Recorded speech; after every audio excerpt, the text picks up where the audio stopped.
everybody. Welcome to the LDRship Podcast. I am your host for today, Brett Miller. This is a podcast where we bring together the voices of all sides of our political spectrum.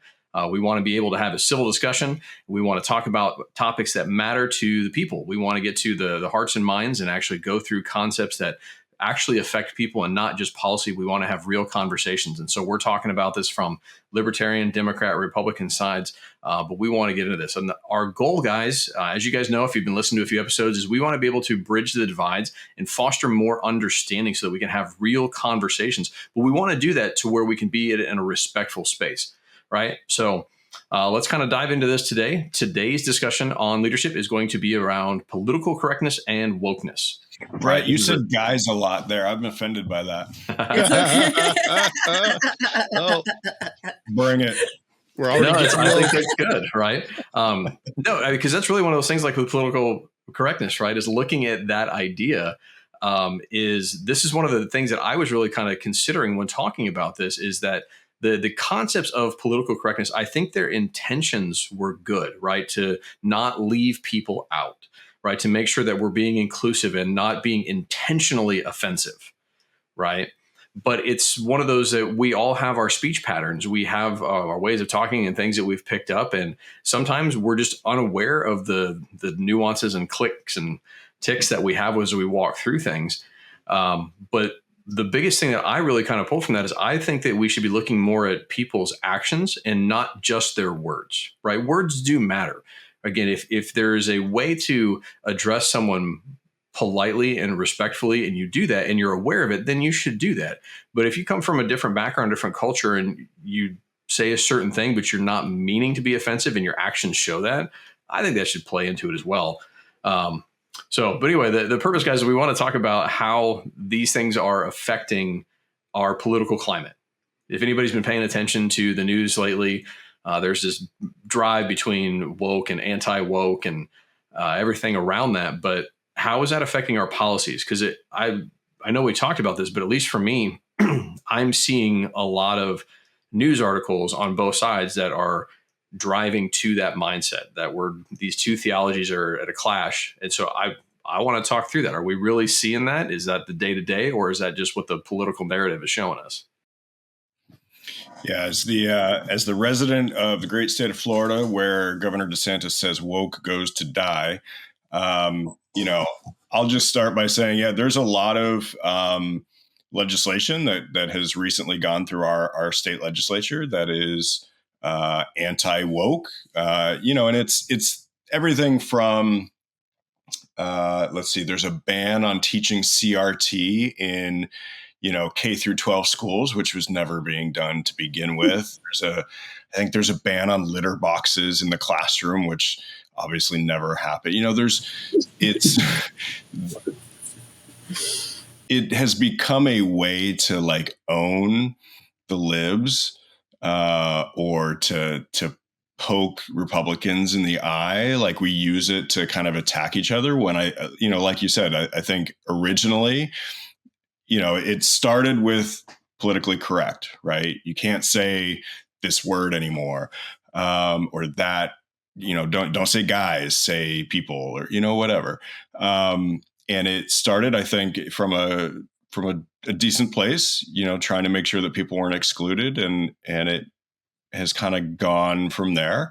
And it seems like recently, folks on the right will say that, anything that the left comes up with is well, that's just woke. It's not. That's not important. So what do we mean when we talk about politically correct or woke? Do we all even know? There's a textbook definition of those terms, and then there's also a more of a colloquial use of those terms. So I think we should make sure that the four of us all understand what we're meaning when we say politically correct and woke, and then also that our listeners and viewers have maybe a similar understanding as us, so that we're all on the same page as we discuss. Do you have those definitions? I pulled up some Merriam-Webster definitions in my investigations over the past week. So from Merriam-Webster, politically correct is conforming to a belief that language and practices which could offend political sensibilities, as in matters of sex or race, should be eliminated. And then their definition of woke is aware of and actively attentive to important societal facts and issues, especially issues of racial and social justice. So to me, it seems like, okay, that's great, but what do we mean by that? And from what I could tell from the articles and things that I read through as I was doing this research for this week, it seems like politically correct is sort of I don't want to call it passive, but it seems to be more of an inaction, in that I'm not going to say this thing because some people might be offended by it. Whereas woke seems to be much more activist. It seems to be, not only am I not going to say things that might offend, I'm going to actively go out and make sure that we actually start being inclusive and adding new words and new pronouns and whatever it might be. So I feel like wokeism is maybe an evolution of political correctness, but it seems to be an evolution to being more active. I agree with the distinction you're making. I do think that woke, because I remember being on the left when that was a term we actually used, right? When it kind of started to come up, and it was more about opening your eyes to other people and things beyond what how we've always done it, right? And so that's when it's like you're waking up to saying, like, everything is not just your bubble, your way of doing things, being aware of other communities. That's where the pronouns came in, and how are we labeling people, how are we speaking about people, how are we looking at these topics, and I think that's how the term evolved, or how its origins. But I think in that, as that happened, there became this policing aspect where if you hadn't embraced that, then you were chastised for it, right? And I remember when I remember using the term homeless, and this was only a few years ago, and someone corrected me, and they were like, "It's really, we refer to them as unhoused."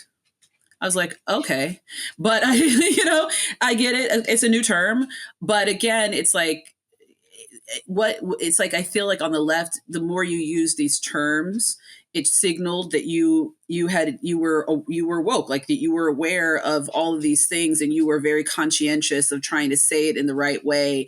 And it took a step beyond political correctness, because then the assumption was if you didn't use these terms, then you were not embracing, or you were resistant to these changes, or this evolution in how we're viewing society and different members of society. And I think that's when it became problematic, when you had that social policing of these terms. So then when you use the wrong term, or when you didn't understand where we were in a particular conversation about something, then it made you look like, oh, well, I guess you're not on board with it. You must be against it, or and that's where I think it started to have a negative connotation, and you started to see a backlash on the right. That's my perception. I don't know if you guys. I mean, I would agree with that, because, as you guys know, I'm on the right side of things for a lot of my views. And that was the perception on our side of it, to where if you weren't using these terms, you were often vilified, right? And sometimes you could just be unaware because you're just not aware of the content. You're not consuming that type of media to know what's going on. And so you're using traditional terms for things, It's kind of one of those, like my dad always used to say, like, if it looks like a duck, talks, sounds like a duck, it's probably a duck, right? It's just one of those things. Like, you weren't doing anything to be offensive. It's just, you called things what it is. My dad always said, you called a spade a spade. Yes, that brings up an interesting point, Thea and Brett, excuse me, which is, who is the authority that determines what the new appropriate term is to use? I think it's the quote unquote they, right? Well, I think you do have organizers. I think within certain communities, you had those communities having voices for the first time, right? So I do think in voices that are being heard outside of their communities, perhaps for the first time in the larger conversation. So I think with like pronouns, I think for a long time, I don't remember 10 years ago hearing so much about on either side about trans issues. I don't remember it being in the larger conversation. And so I do think once you had people from that community advocating for themselves and bringing things up and saying, no, I don't, you're calling me the wrong thing. These are my pronouns. This is how I want to be referred to. And that those voices entering the conversation, that's where you started to see some of these things. Or community organizers, again, when you start talking about undocumented people versus illegals, right? So a lot of times people working in the immigration space are saying, well, we need to stop calling people illegal because the connotation of that is like human beings aren't illegal, right? And so those were how those conversations, I think, started in these different communities. And as those voices started to be elevated, maybe through social media and the way that we've changed the way we communicate as a society, some voices were risen in ways or elevated in ways they hadn't been before. That's my perception. The challenge with it, though, is, okay, so bringing up the homeless versus unhoused, at least it seems to me, particularly from the right, but also from the left, is if the left is as concerned about homeless versus unhoused, but not doing anything about the issue, like, I don't care what you call it, how are we going to address it? And exactly. Are you putting forth as much effort in addressing the problem as you are in policing the terms that we use? Whether that's illegal immigration or homelessness or, whatever the issue is, are we putting as much energy behind dealing with the challenge as we are like signaling that we're woke? See, I agree with Will on that, where it comes to, it's like, hey, you're pointing out a problem, but are you bringing a solution to the table? Right. That's one of the things that I try to teach my kids. It's like, okay, you've got a problem, but don't just come to me complaining about it. Come to me and say, hey, Dad, I have a problem, but I've thought of this solution. Do you think that will work? Right. Because you're looking to be solution minded, to be driven towards that. Because, at least for me, I try to assume the good in people. Right. It's one of those, I assume that they're going to do well until they prove me otherwise. My general philosophy with people is that they're kind of like fudge, right? Mostly sweet with a few nuts. Right. It just kind of works out that way. And if you give people a chance and you have conversations with them, Thea, like the podcast that you had recommended to our group, I'm forgetting what it's called right now. It's Offline, right? I forget which episode it was, but it was great because they were just talking about bringing people together from different political standpoints, but having them have conversations that were not political.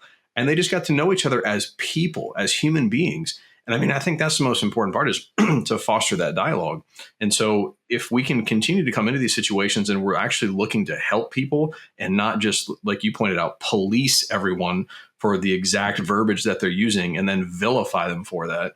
Because that's what I was kind of saying before, is where the problem is that someone that holds, I guess, what people refer to as more traditional values, I'm not trying to keep anybody from living the way that they want to, right? That's not the thing. But if I'm unaware and I call someone by the wrong pronoun, and then I'm called out as, homophobic or misogynistic or racist or whatever the case comes around that, I see that as a problem because no one's having a conversation with me about it. They're just coming in with an assumption. If anything, say, hey, take time to educate me, let me know about these things, and then I'll do my best from that standpoint. And I wonder how much. Sorry, Will, going back to what you said about are we spending too much time talking about what the proper terms are instead of fixing it? I've often wondered a little bit cynically how much of like wokeism is virtue signaling on people's parts, in large part because they're like, well, I don't know how to fix homelessness, but if I call them unhoused, then maybe I show that I have more compassion for them, because calling them homeless is not very compassionate, but calling them unhoused just shows I care about your plight. You know what I mean? Yeah, I mean, so there's two things on this. So first, it kind of goes back, like on, I'm going to show my age, but on like Facebook, right? When something happens and then everyone changes their Facebook profile picture to be whatever it is. It's a black square. It's a flag with a blue line through it. It's whatever it is. It becomes this like, well, I guess I got to change my profile picture. Otherwise people are going to think that I don't support whatever, but the other point I was going to make is that the four of us, even just by virtue of what the media that we consume, the news that we watch, as plugged into politics as we are, we're aware of these conversations going on. And to Brett's point, man, normal people don't have time for this. They don't care for this. They're not watching. Pick your Fox News, CNN, MSNBC. They're not paying attention to the newest term of the day. They're struggling just to live their lives and to put food on the table. So I tend to side more on like one of you put a note in there about assume good intentions on people, that in general people are not trying to be malicious with their words and actions. Hanlon's razor, by the way, for our viewers and listeners, I put that in the notes. Hanlon's razor says, do not attribute to malice what could reasonably be explained by stupidity or ignorance.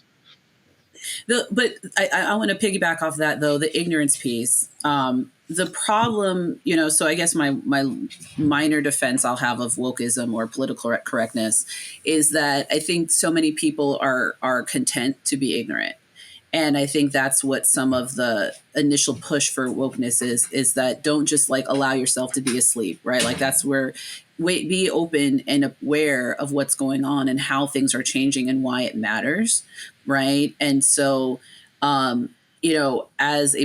I've lived my life as a Black woman and I have experienced racism my whole life. And in so many different ways and in so many different aspects of my life. And my rule has been, if I can control for everything else that's happening in a situation and it doesn't make sense, but you add in, well, maybe there's some racism here. That's always the answer in my experience, right? When everything else doesn't make sense, there's no other reason why this is happening. And then I go, well, could it be racism?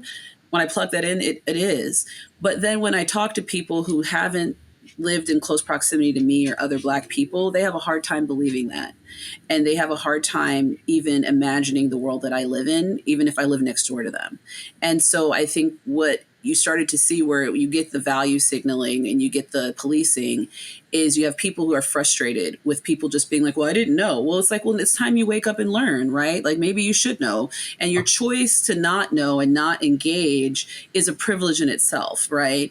And then for the people who have to live in these spaces and have to deal with these issues, and this to be told, well, don't blame me. I didn't know. And I'm not a villain because I don't know it. And I'm saying that mockingly, but that's kind of like, again, I'm doing the devil's advocate here.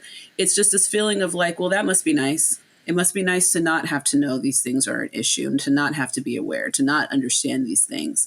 And, like, I don't like being called a Negro. And I have, I lived I remember when I was in high school, there was a teacher that referred to me as a Negro girl, a little Negro girl who, won that debate. And I was like, what? And, I was like, the little Negro girl, you know what I mean? And at that time, this was, I'm dating myself, but this was, a few decades ago. Even then, I guess that wasn't politically correct, but part of it was hurtful. It was hurtful to be referred to like that because I knew the history of like how, so I guess this is a long way of me saying, I don't want us to ignore that words matter. And that part of what drove some of these movements is people being tired of being ignored, unseen, or devalued through the way people referred to them or spoke about them or spoke to them. And then a push to say, when we know better, we do better. And so it's time we do better. Yeah, and I agree with you on that fact where, sorry, Deanna, go ahead. Okay, and then you go, Brett. But what I was going to say is I think some of the pushback that comes from the right is the pendulum has probably swung too far. So going with what you were saying, Thea, is absolutely there. People like, I realize that I present as a white man, but I'm actually half Korean. And I looked way more Asian when I was younger. Like I looked like full on Asian when I was little, and I just look more and more like my dad as I get older. But there was a little bit of racism that I experienced where, even though I was Korean or am Korean, people would call me chink, which I was like, you don't even know what kind of Asian you're insulting. But I think where some of the pushback from the right comes is that it's like, okay, I am happy to learn about your experience, and I'm happy to learn where my blinders are. But what really pisses me off is when somebody comes out swinging and is like, you're racist because you're white. The whole system, you've just benefited off of everybody's pain and everything. And it's like, don't attack me, right? Like, I was on your side until you came out swinging, and now I just want to fight you back. Like, let's, but I think that's where the value signaling comes in, is a person doesn't believe you were on their side. And it comes back to what you said. They're not coming from a place. They're assuming the opposite. They're assuming because you're not value signaling through your language that you're not on their side. And not everybody is on their side. Not everybody on the right wants to embrace and have a conversation of how trans people, what their value is, and what, why they should be allowed to live openly in their true selves in our society. Not everybody on the right is open to that conversation, right? And so it's hard when you're that person to know when the person who's using the wrong terms, when they're just ignorant or when they are your enemy, so to speak, or they are the person who's trying to continue to oppress you, or they are on the opposite side of where you are. It's hard to know that. And I think that's where you get people coming out swinging. Well, that's where I was saying before, Thea, that I think it's important to not just listen to people, but watch people, right? Like, don't watch their mouth, watch their feet. You got to kind of look at those actions because, again, it's one of those things I teach my kids. It's like, your actions speak so loudly, I can't hear what you say. And you have to look at that to where even if somebody is using, the not up to date words, right? Because stuff changes all the time. I mean, my gosh, I got Gen Alpha kids. They haven't gotten into slang yet, but they start throwing out stuff like Riz and Chuggy and all this stuff. And I'm just like, but at the same time, you go back to our language as a kid, right? We probably sounded pretty stupid too. Yeah. And it's just like language is always changing from that standpoint. So if you expect people to keep up with every newest term, that's kind of a bit much, right? But if you look at their actions and say, well, are they being unkind, right? Yeah. And if they're not, well, maybe they're just unaware. So that's where I think the other person should kind of slow down a little bit and say, maybe I need to educate this person. Or like we had talked about in a previous episode, or I can't remember if it was an episode or for one of our side conversations, but one of the big things that drives, in my viewpoint, political correctness and wokeness and everything around that is the spirit of offense. People are just so easily offended these days. Like, it's to the point where we have a hard heart and thin skin when it should be the other way around. Have a thick skin and a soft heart, right? Really care for people, but don't let stuff bother you so much. Like, because we know as much as people have good intentions, their actions don't always line up with what they intended. I mean, seriously, like there's a lot of times in my life, I've intended to do one thing and it doesn't work out that way. But when you have someone who does come out swinging and doesn't have that capacity to just have a conversation around it, the natural response is to put your defenses back up as well. Which again, that's where we have to ask ourselves, okay, what am I trying to do? What do I want to get across? But if we are offended, slow down and asking ourselves, okay, why did that offend me? And maybe dig into that. If there's a legitimate reason why it's offensive, okay. Or maybe it's just you had a bad experience or you're in a bad mood that day. I don't know. Right. I tell people all the time, like, you're probably not having a bad day. You probably just had a bad 5 minutes and you're milking it. But Brett, to get on, to don't be so offended. And then to touch on Dion's, you present as a white man, even though you're half Korean. I'm going to play devil's advocate just a little bit. And I'll say, why are people on the right so offended when it is brought up that white men have privilege that we have benefited throughout history of being the head honchos and in charge, and we create the system that works best for us. Like, I don't see what is offensive about just acknowledging, like, yeah, you're right. As a white man, I come from a place of privilege. I don't feel guilty about that because I didn't personally do all of these things from history, but I recognize that white men did. I would say when we're talking about not being offended, that we, both sides probably have something that we can take from that conversation. I would say, Will, it's probably the offense comes on the side of, white, hetero, cisgender men, Christian men. I think the offense for most reasonable guys would probably come with the implication that they have not just benefited from it, but have been actively complicit in it. And so it's one thing, like the way that you phrased it, like, yes, we do seem to have benefits being male, being white, maybe being Christian in this nation, all seem to convey certain benefits or preferences in society. And okay, great, let's acknowledge that and let's figure out why that is, and if that is harming other people, we should do something about it. But when that turns into not only has the system of your forefathers been built this way, but you also are actively continuing to contribute to that system rather than trying to fix it, I think that's where people get offended. But I also think Thea's point is that it's whether you actively try to fix it or you're just content to keep it. I think it's back to Thea's earlier point. Sorry, Thea, go ahead.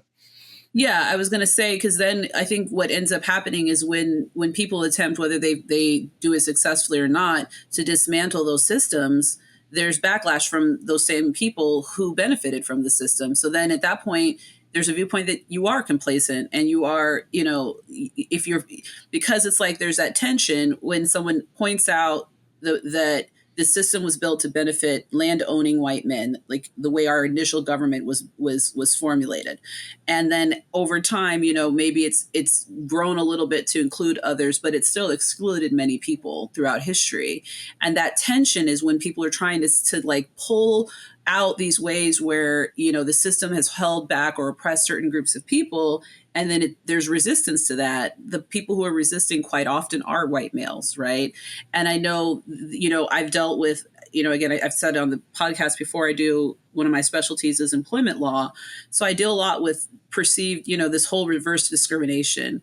And so I'll have people bringing up, issues of discrimination because, I had a white employee, bring up that he was being discriminated because he was a white male.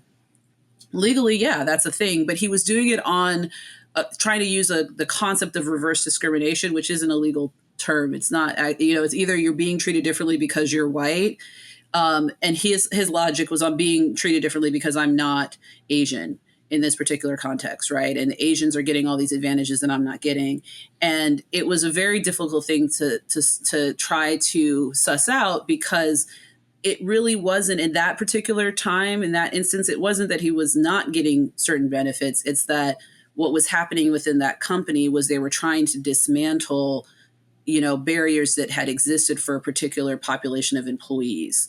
And this was a company that's parent was from Asia. So you had employees that had come from Asia to the US and then had not been able to do well within the US because there were these barriers because they were immigrants. But the programs were designed to help transition people from Asia to the US from the parent company to the American affiliate.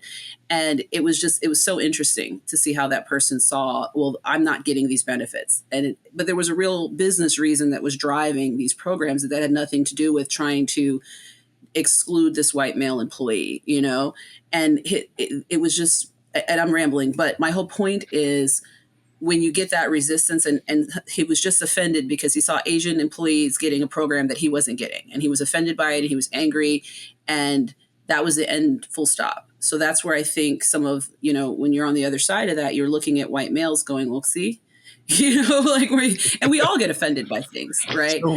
One issue I did want to bring up is conservatives and their belief that there's a war on Christmas.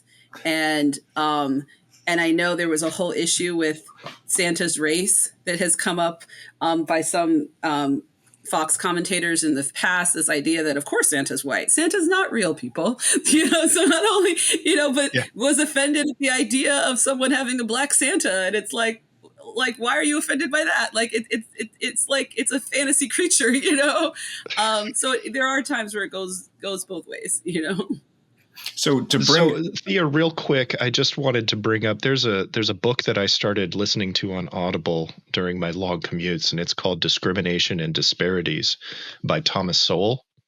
And I know he is a polarizing figure, but it is an interesting book, and he kind of talks about a lot of the same thing that you just brought up, which is something that was perceived as discrimination by this man that brought this case was not really when you took into account all of the factors of what was going on. And so Thomas Sowell brings up a lot of those things, and he says, here are some instances where we know we just had true discrimination, and he talks about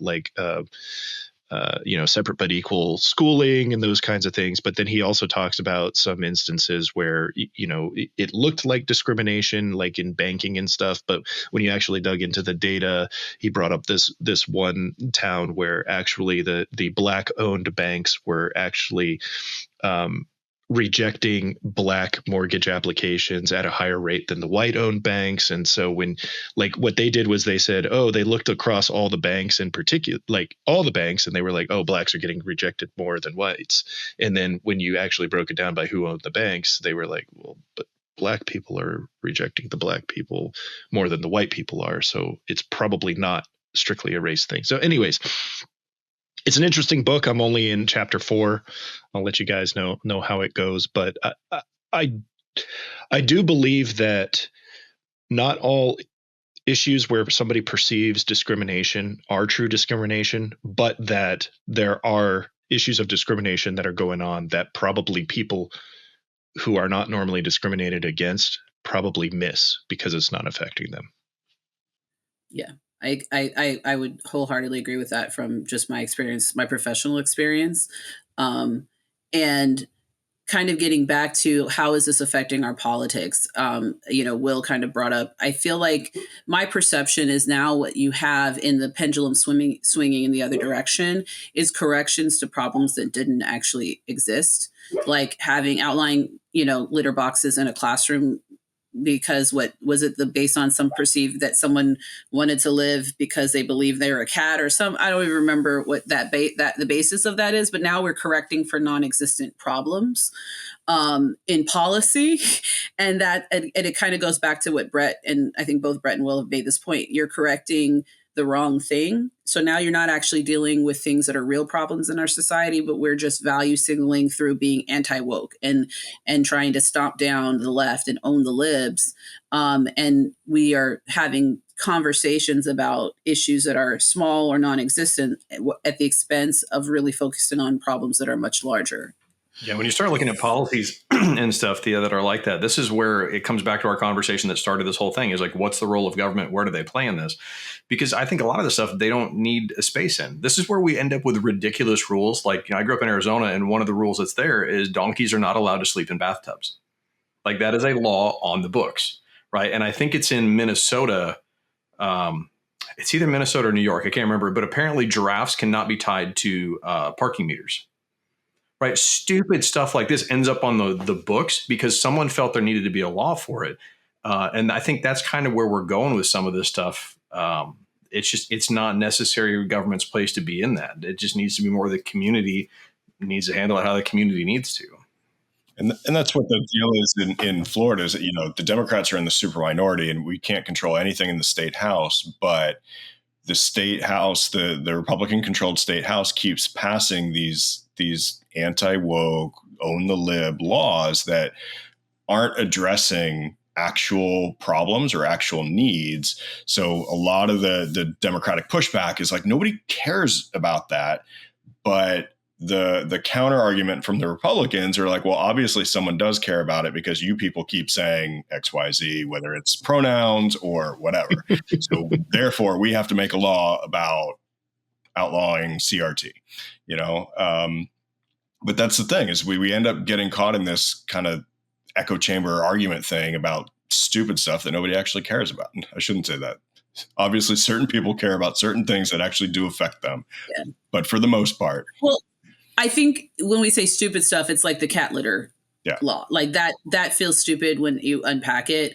But I think where we do care about is like banning books, right? And a lot of this perception that, okay, part of that, I do feel like the book bans are in backlash to a lot of these books talking about and exploring issues that. So when you say book ban, Thea, I just want to make sure that we're all clear. Are you specifically and narrowly talking about actually saying this book may not be taught or accessible to any child? Or are you also including efforts to say, you know what, this book might be appropriate at the high school level, but we would like to not see it at the elementary or middle school level, because those have been included in the term book banning. And I think that's a little bit disingenuous. So I just want to make sure that we're all on the same page. I appreciate that you made that distinction. I think the first thing you were talking about is where I get more offended. I think when we start talking about high school kids having access to things, and I don't know if we had talked about it on or off the air in the past, but the thing that's always fascinated me is you have all these conversations about restricting access. You know, let's say, like you said, at a higher level, that, you know, no child should have access to this book, and that's what the somebody's advocating for, especially when you're talking about at the high school level or even in a public library, because now you're getting that where they don't want anyone to have these books in a public library because a child might be able to access them through the public library.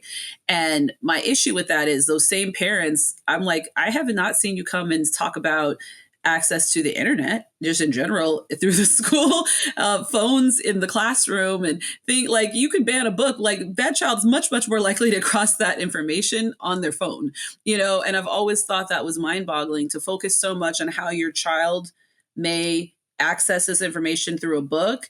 That's why I feel like the book banning is value signaling in the other direction, right? It's the same type of it's being anti-woke, and it's a way to draw a lot of attention, but you're not actually addressing how your child is accessing information, because there's a much easier way for them to get that same information without reading that particular book. Yeah, and heaven forbid parents actually involve themselves in their child's lives and have conversations and dialogue and go over this stuff so that they're not reliant on the school system to educate them about it. Exactly. Yeah, exactly. I mean, to Thea's point, it's almost a lot of those books that, and yes, Dion, you know, book banning where they're just saying at all levels for all kids, thou shalt not have access to this book is what I'm referring to as well, is that a lot of these books weren't even in the library in question. It was just, you know, parents essentially Google woke topics and find any book written about that topic and then say, well, that book should be banned because it talks about X, whatever it is. So, and it's, you know, it's I always bring up like the two male penguin book, right? Like whatever that book is, it's about two male penguins that like adopted a kid penguin. Like it's, come on. And the thing is like, and I'll, you know, so I always try to be fair when I criticize the right and criticize the left. You know, they wanted to ban Huckleberry Finn too, right? Because the use of the N-word in there. And I think that still, you know, To Kill a Mockingbird is still banned. Like, And here's the thing, as a mother of Black children, my kids don't have to read that book to know what the N-word is. They don't. It's not that. So I always thought that was silly. Okay, so they didn't read Huckleberry Finn. You think that they're never going to learn that word and they're not going to be aware of it earlier in life? No, absolutely not. They're Black in America. They're going to know what the N-word is. And that's just an unfortunate truth. So that's where it's like, I don't think we're protecting our kids or we're advancing as a society when we, again, value signal through these ways. We're not it just teaches us to not be able to have real conversations about real issues, and that goes to the larger thing that we're trying to do here is like, let's have a real talk about what's actually happening and not be caught up in, did you use the wrong term, and then the person who advocated for the right term, like, let me own them by putting a policy that says you can't use that term at all, or teach that in that way. So there's a much more recent book called James that is written from Jim's point of view in Huckleberry Finn that uses.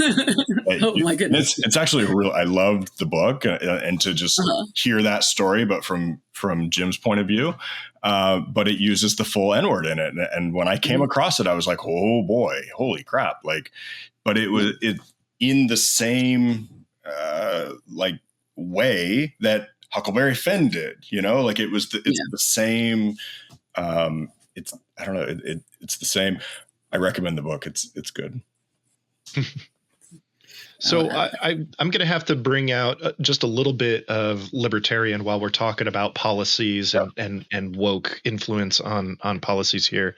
And here is where I think myself and a lot of libertarians and probably people on the right get a little bit up in arms about like policies that come out. So in my time that I spent as a substitute teacher, one of the school policies was that, thou shalt use the student's preferred pronouns.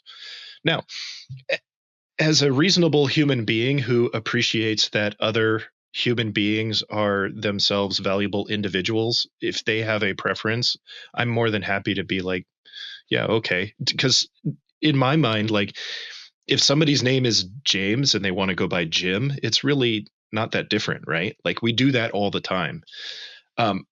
What I have a problem with, though, is any kind of governing body, whether it be the school board or the local government or the federal government, compelling speech.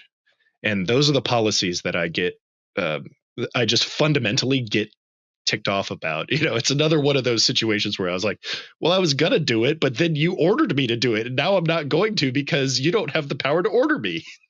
So but don't they? Because you're so I'll tell you, lawyer, you're a government actor as a teacher, right? So if then you're acting on behalf of the government in that stance, and so that's where that's coming from, is they are compelling you to do things. There's other things they're telling you not to do in the classroom that I'm sure that you can't go in the classroom and F this and BS this, and you can't say those things, and you don't have a problem with that.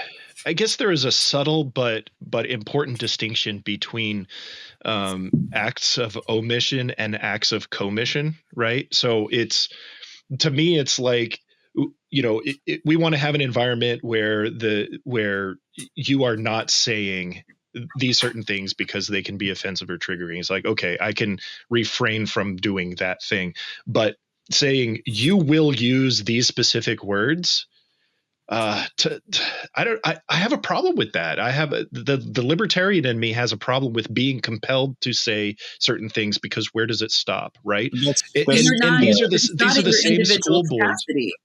But it's not. But these are the same school boards that said that we cannot compel people to say the Pledge of Allegiance, right? And so because I'm like, wait a second. But as individuals, right? You are acting on behalf of the school as a teacher.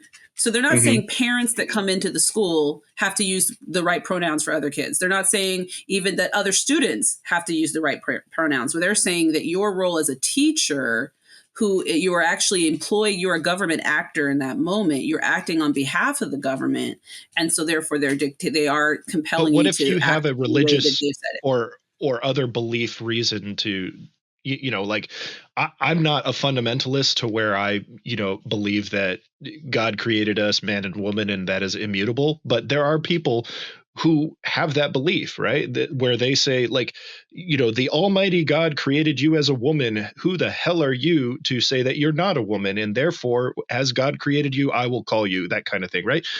So can the school could then compel you to say something that is against your First Amendment right? So Dion, the thing is, in my mind, it's just a framing thing. Okay, they're not compelling you to call them by their right name. don't call them by the wrong one. Like it's the same. You're saying they can tell you what not to say. Don't say the F-bomb in class, but they can't tell you what to say. So just reframe it. Don't call them by the wrong one. Like it's the same. To me, it's the same difference. I will say with pronouns, I tend to just not use pronouns from a legal perspective. A lot of times I've just learned, like, I refer to employees as the employee. He, she, in writing, I rarely use pronouns in my legal work. So that is a way to get around if you just, because I get confused. So I call people by the name. I'll say, what is your name? What do you prefer to be called as far as your name? And once I know their name, I use their name.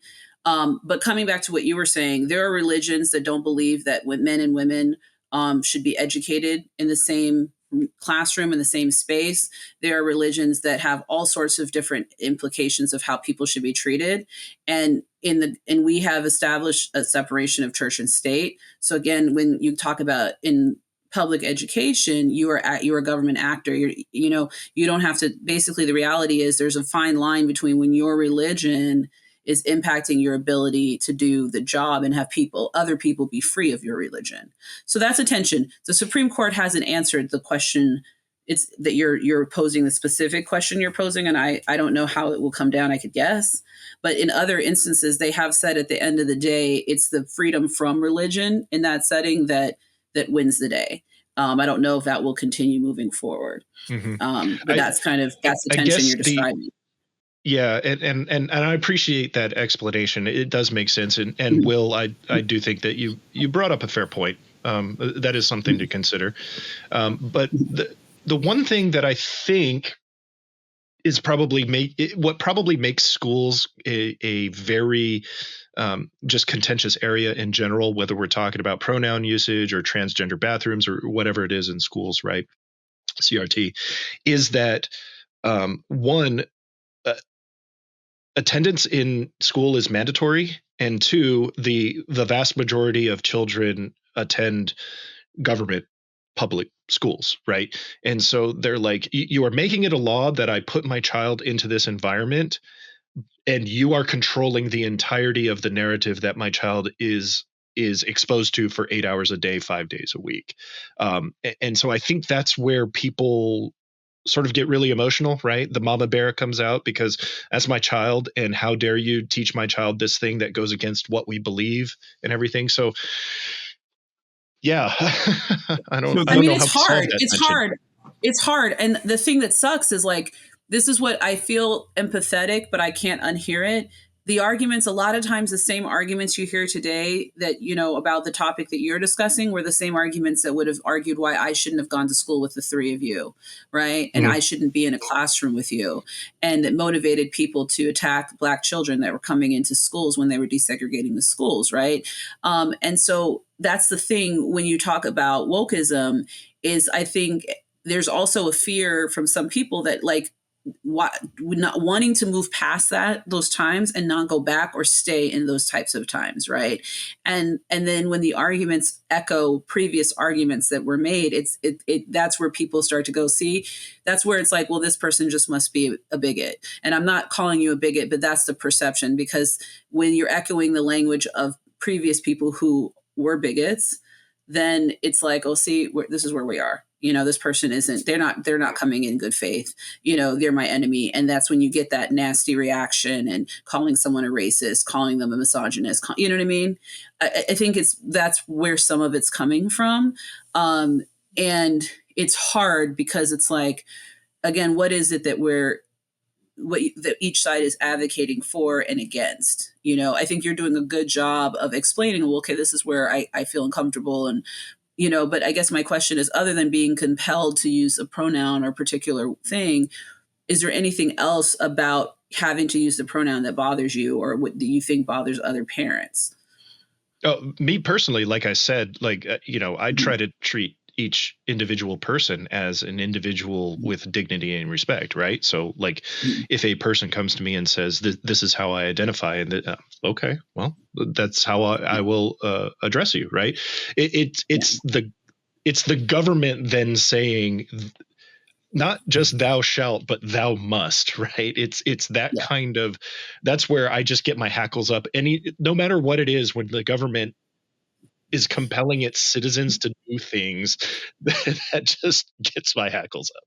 Yeah, and Dion, I mean, to your earlier point, I mean, you're not compelled to send your kids to public school. You're compelled to have your kids getting an education somewhere, somehow. You're free to homeschool them. Obviously, that comes with other challenges, and you have to financially be able to do that, one parent staying home, whatever it is, right? But you're compelled to have your kids get an education.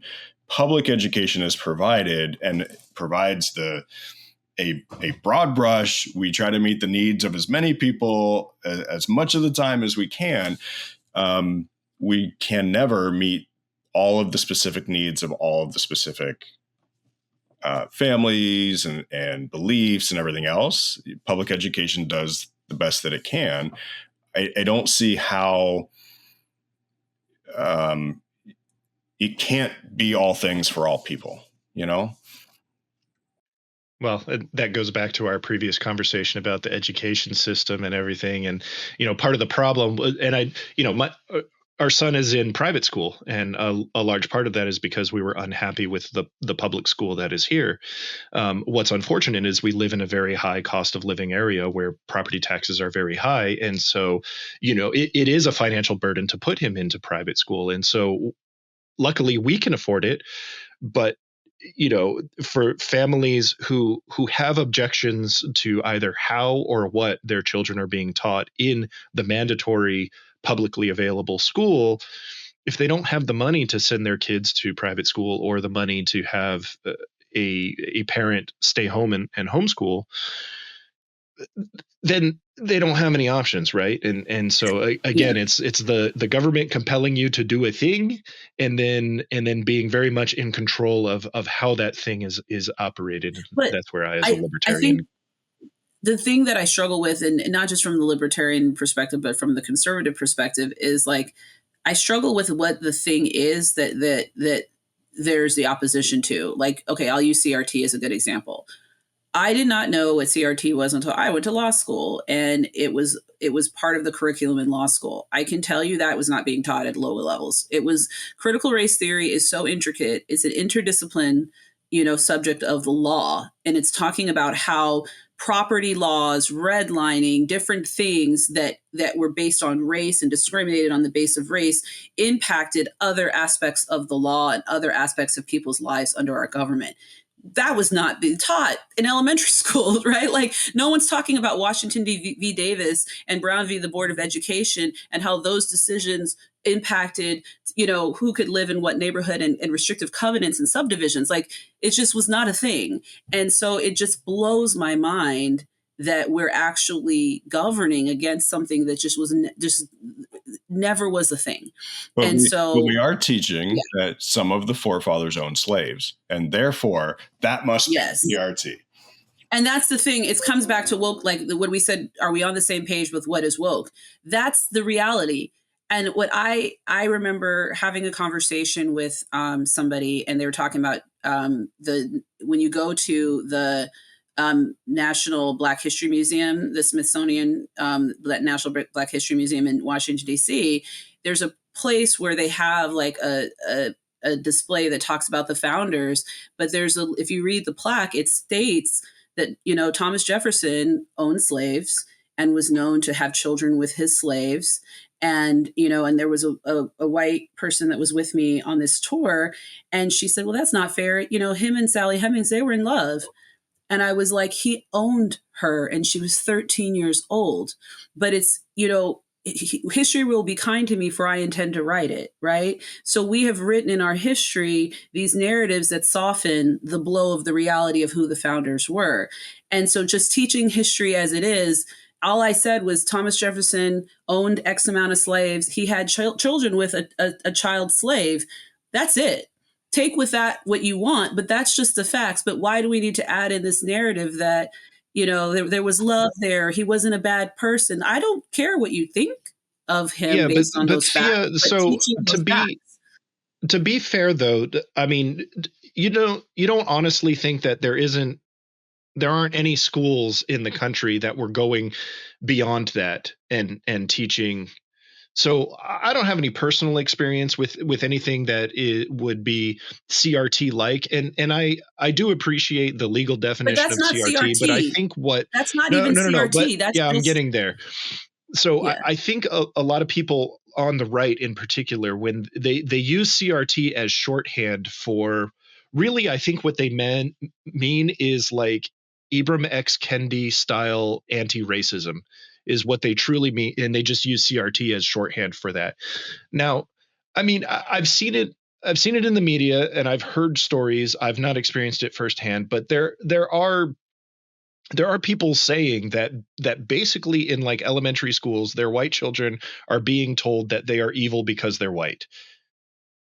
And like, okay, I don't know if that's valid or not, but there's enough of that being reported that we at least have to assume that somewhere somebody is going beyond the Thomas Jefferson had owned slaves and had children with some of them to expand that well beyond just like one side wanted to say, well, they were in love. Another side may be saying, oh, well, you know, he was white, therefore he's evil. Whatever. I don't know. I'm just well, saying. I will say when I've had conversations with some of my friends that are white and they talk about what I just explained, they say to me, well, it's hard because once my child hears that all of the people who owned slaves, or the vast majority of people who owned slaves in the U.S. were white, they conclude that white people were the bad guys in history, and that black people are the victim, and it creates this dichotomy where they feel like that what they're being taught was that the founders were evil, or white people were evil because they owned these slaves, and that's hard for them to process, right? These children to process the reality of that, and I think that's real, but it's something they need to process, because the same black child comes home and says, Mom, our ancestors were slaves. What does that mean? And then I have to have a difficult conversation with my child too. And I think we should be having those difficult conversations. There's never a conversation of how to shield the black child from the hard reality that Black people were owned as property in this country. But there seems to be this desire to shield white children from having to understand that their ancestors weren't the good guys in that story, right? Everybody, they say, don't meet your heroes. I love the writings of Thomas Jefferson, right? Like, everybody loves Hamilton. I was a Jefferson fan. Like, from a legal perspective, I love his writings. But I reconcile that while this person who wrote these great like lines in history, I mean, the Declaration of Independence, he owned people, and you know, from what I would interpret based on the age of some of these slaves, he raped children, you know, because you can't consent when you're property, right? I have to reconcile that, as we all should. And so when we talk about wokeism, part of it is not allowing ourselves to believe in the myth of America. And that's where I think it's a hard truth, right? And but that's where I think anti-wokeism wants to believe in a different version of America than ever existed. Can I ask a real quick question? In Florida, that has come to be where Governor DeSantis says, well, don't forget there are a lot of advantages to being slaves. To being a slave. You know, and that's as when, you know, the anti-woke wanting to own the libs, you can either come to terms with everything that Theo was just saying, or you can try to come back with, but I mean, they learned some valuable skills. And that's what's happening. I think there's a lot of some advantages to being missing. a prisoner too. Yeah. Really good at making license plates. Like what? 3 square meals.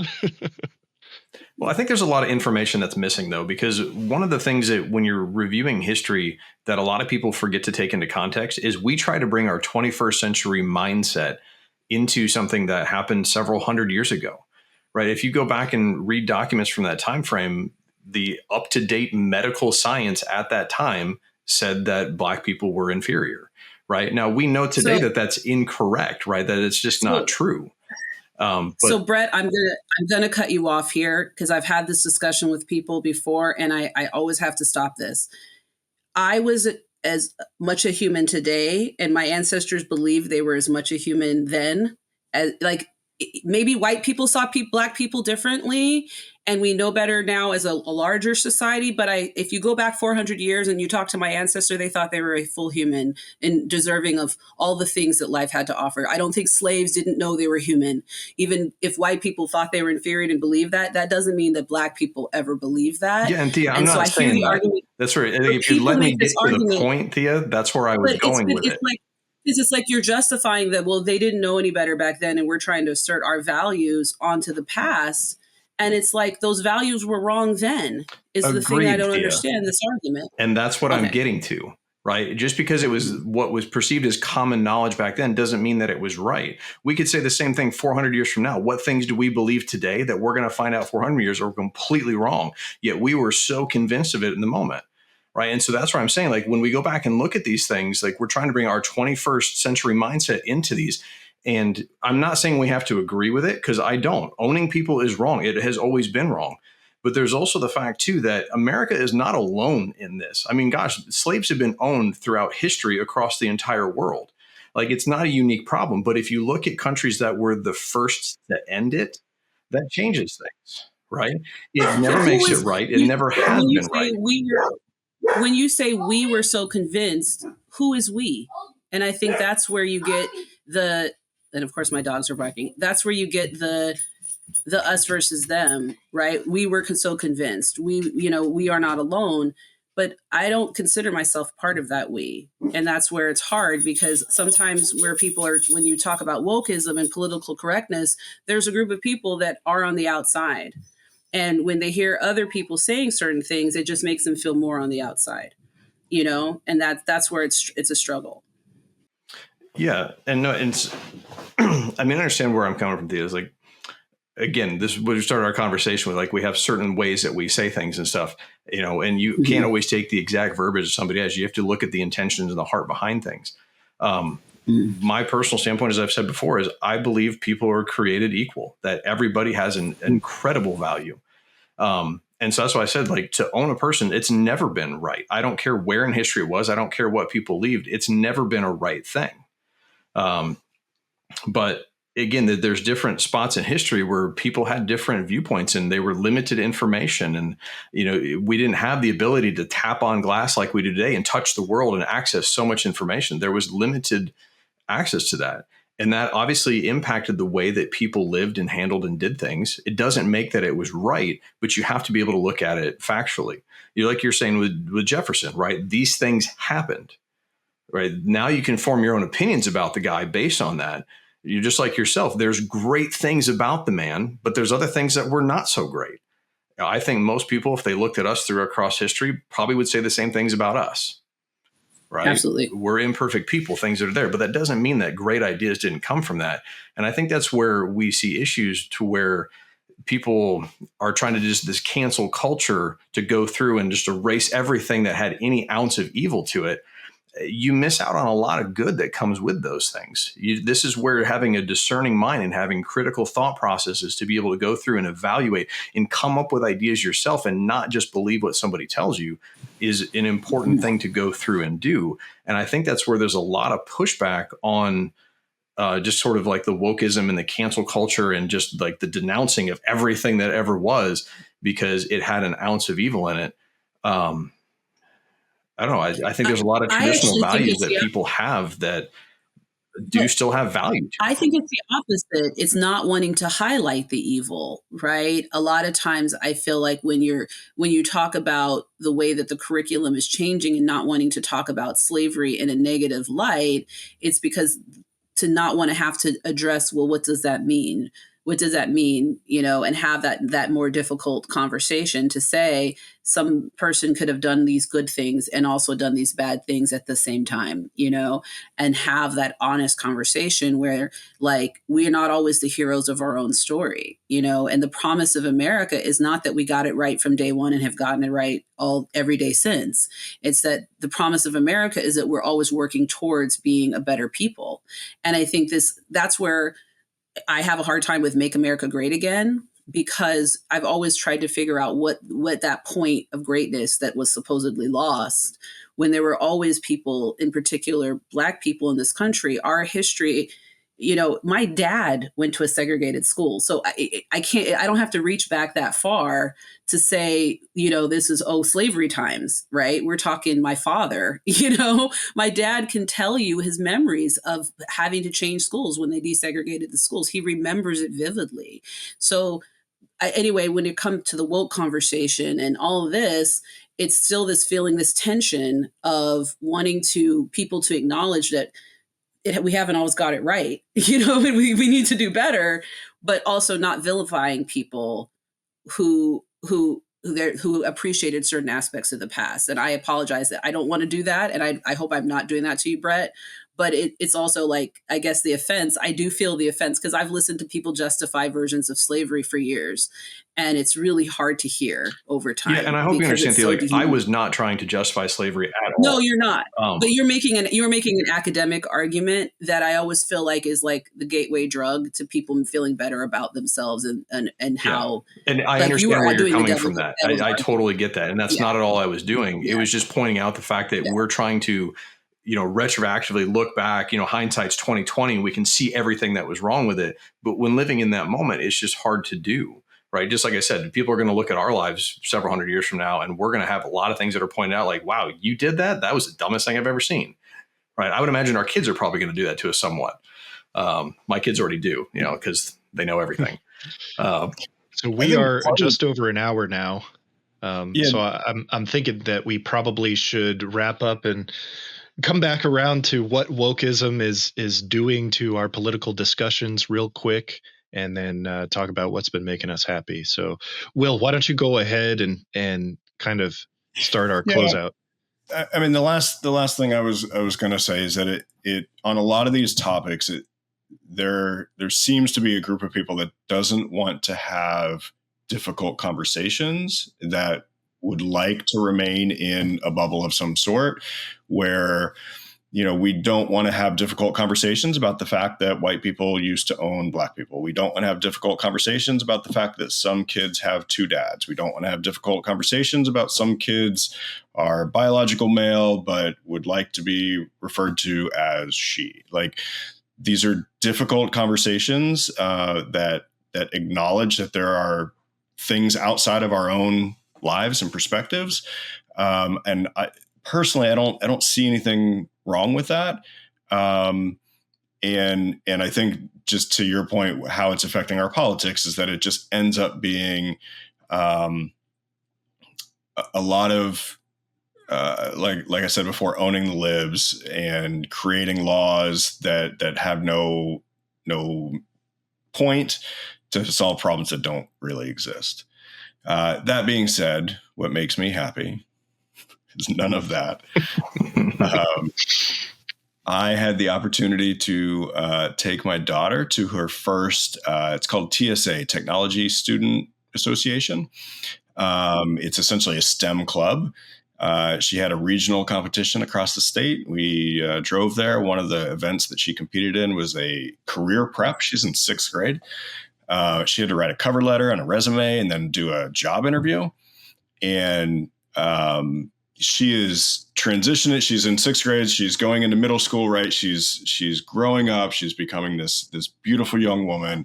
And to see her conduct herself in a job interview in 6th grade, when right before we left, she was playing with Barbies in her room, like just seeing that shift. It was a great trip. It was a daddy-daughter trip. It was just the two of us, and to kind of see her in that different light and to kind of watch her grow, that made me happy this week. So, Dion, you want to take the next one? Brett, I'm going to have you go last, but yeah, I can go. Or you want? Okay. Mine's real quick because it just happened tonight before we got online, and it's actually why I was a little bit later starting up this video than I usually am. So yesterday, the planet Jupiter was the closest it was going to be to Earth and in opposition to the sun, which meant that the Earth was between the sun and Jupiter. So that means that all of the sun's light was traveling to Jupiter and reflecting back to the dark side of the Earth, which means that you have the best view you're going to get of Jupiter. Now, I have it's a 160 millimeter reflecting telescope. So it's not huge, but it's bigger than, what most of us maybe had as a kid if we had one. And I have a couple of magnifying lenses that I can put on it, and my Sony camera that I hooked up to it, and I got some pretty good pictures and video of Jupiter, and I could see 3 of the Galilean moons. And every time I take my telescope out and I go look at Jupiter or Saturn or something, and I think to myself, holy crap, the light from the sun traveled 470 million miles to get to Jupiter, and then reflected off of Jupiter and came back to us another 380 million miles. And now that's going into my eyeballs, and I'm like, holy crap, that is just it's I don't know, it blows my mind. So I love it. Is that the bright thing that was next to the moon over the last couple of nights? Like no, that's actually Saturn. Saturn was I assumed it was one of the moon. planets. I didn't know if it was. Unless you're talking about like right after sunset, then that's Venus. Are they that visible? Yeah. Yeah. I don't know. The last couple of nights, I have noticed something up next to the moon, really bright. Assumed it wasn't a star. Yeah. Didn't make me that happy. What's making me happy? I don't know. This was a good conversation. I think this was a good one. So I'm still kind of in it. Like, oh, this is, yeah. But I had a dinner. My friend turned 40, and she had this like dinner mystery weekend that she invited like all her friends to attend. And at first I was like, okay, this sounds like it's gonna be a lot. So I was Fiona Burgundy. It was supposed to be Finn Burgundy, but I changed it to Fiona Burgundy was my character. And we all were assigned this whole persona. And for like the weekend, well, we did it like basically all day Saturday. We had to like go through all our parts, and then somebody gets killed. I got to be the person that discovered the body. So I got to do my own real horror movie scream, and then I also guessed the murderer. I was correct. And that made me happy because this is a friend that's a lawyer. So there were a lot of lawyers at this party. So it gave me extra pleasure to actually guess right while some of the other ones guessed wrong. So just being able to kind of have like that experience, it was a lot of fun. I had never done anything like that before. I had only seen it on TV. Like, I don't know if you guys seen the movie The Glass Onion, but it's a really fun movie if you haven't seen it. And it was kind of a real life version of doing that minus the real murder. Because in The Glass Onion, it turns into a real murder. But that made me very happy. So shout out to Jessica if she's watching. Thanks for putting on a really fun weekend, and on Thanksgiving weekend of all times to do that. But it was a good time. Very cool. Well, overall, yeah, I think we had a good discussion tonight. Obviously, with all of our topics, if anybody's been listening and following along, you know that these are not singular conversations, right? These are things that have to be continued to have, and further understanding that we can have these tough conversations, because I absolutely agree with that. It's one of the things that people seem so unwilling to do. And I think it's a lot just because people, like Will pointed out, they're just busy with their lives, right? Now, whether they're productive with their lives, that's something different, right? But they're busy. They're occupying their time. But I also think a lot of people numb themselves with entertainment. And through that, they're not willing to have these hard conversations that actually advance our society to the next level. Right. And those are things that we absolutely need to do. I think something that would be interesting to know, and maybe one of you guys can do not an episode on this, but is, coming from the right perspective, what is something that or something I could know or possibly do think if there's a way to critique kind of the woke ideology without being labeled offensive or disrespectful. Right. That's because a good question. I want to be able to express my values without someone coming back on me immediately and calling me out or calling me some name just because I don't understand or because I have a different opinion. Right. Yeah. Again, having hard conversations doesn't mean that we have to agree on things. It just means that we don't have to be disrespectful to each other. You know? And so that's something I'd really like to know is how can we have that to where I can have a genuine conversation with someone and ask questions without being labeled offensive or disrespectful. But what's making me happy? This is kind of a follow-on to one that was previous when I had mentioned that some friends of ours had just received notification that they were approved for adoption. The baby was actually born Friday night. So little Grace is here now. That's pretty cool. They're still going through all the process of the paperwork, but they're supposed to be able to bring her home on Tuesday sometime. She is an adorable little baby. I'm excited to meet her, get to know her, and just be a part of her life. So that definitely makes me happy. But with that, guys, we'll go ahead and call it a wrap for Leadership this week. If you haven't yet, go ahead and hit that like, subscribe button. Please follow along and share. We'd love to share these conversations because, again, we want to make sure that our disagreements are informing your decisions. We want to help you have those tough conversations with your friends, with your family, especially coming here into the holidays. I know some people might actually be faced with some of these tough conversations. Hopefully we can arm you a little bit for that we can post you up to where you are ready to have a respectful conversation with someone and kind of dig into that. So with that, guys, we'll go ahead and sign off, and we'll see you next time.